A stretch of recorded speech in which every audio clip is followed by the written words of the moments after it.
As an instructor, I'm just starting out, so I don't have a lot of the students, but I do teach women a lot in the specialty of Smart Safe, which is the women's program, defense program, and it's almost every single technique. You just see, oh, that's so easy, oh, that's so easy, oh, that's so easy. Why didn't I think of that? Everybody is willing to help you out. They're willing to train with you. For example, there's like an unofficial boot camp that instructor's putting on, and there's 20 of us going. It's not an official thing, but everybody wants to get together. They want to train, and it's set up so we can socialize.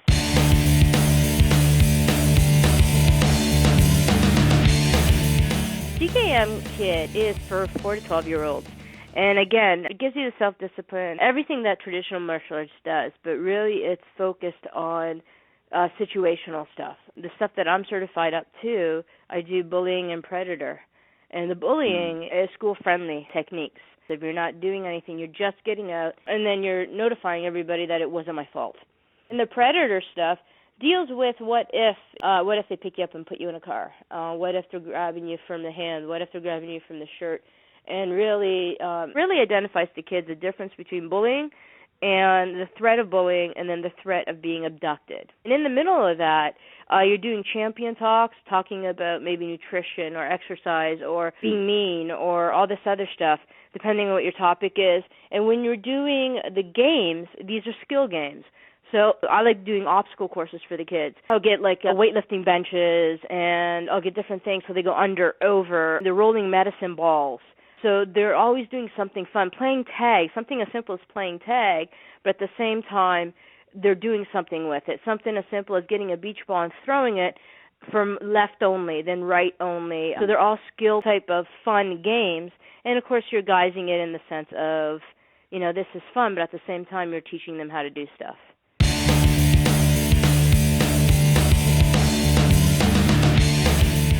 So I do focus on detail and focus on practice. I know others will include fitness a lot more. I do some fitness just to get us warmed up, especially on surprise attack day, but me, it's the technique. I usually do about an hour and a half, and for me, it's really just working the technique constantly and making sure that you have the scenarios, making sure that you're moving, you're doing things right, and just observing, and let at some point you have to let the student explore the technique themselves. And so I just let them go, and I'll let them try it out, talk it out, and yeah. So it's the whole idea of we'll start up with a nice warm up, and we just get into it. We review. I'm constantly reviewing old techniques. The whole idea of muscle memory. I want this to be second nature to somebody. I don't want them to have to think. They're already going to get an adrenaline dump. So I don't want them to have to worry yet to question if this technique is going to come out or not.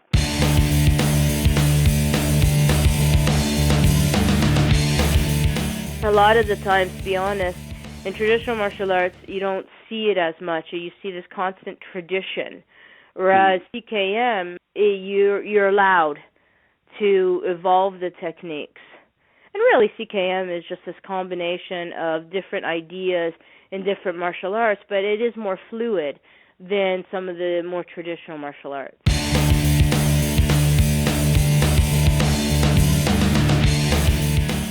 Well, they actually start doing that at some of the higher levels. Moni will come up with a situation, and you have to figure out what technique what you would do with it, or figure out a technique or create one. I know that when I was doing certification for level 1 and 2 for the women's self-defense, it was just me and another gentleman, and we were with Moni, and we were actually working through it with them, saying, well, does this work? Does that work? Does this make sense? Should we put this technique? Which one do you like? Which one don't you like? So there was this constant thing of, yes, he's a chief instructor, yes, he knows a lot, but at the same time, he's open. He's willing to see different things. CKM is not static, and that's something that when you're dealing with reality-based self-defense, I think that's a necessity.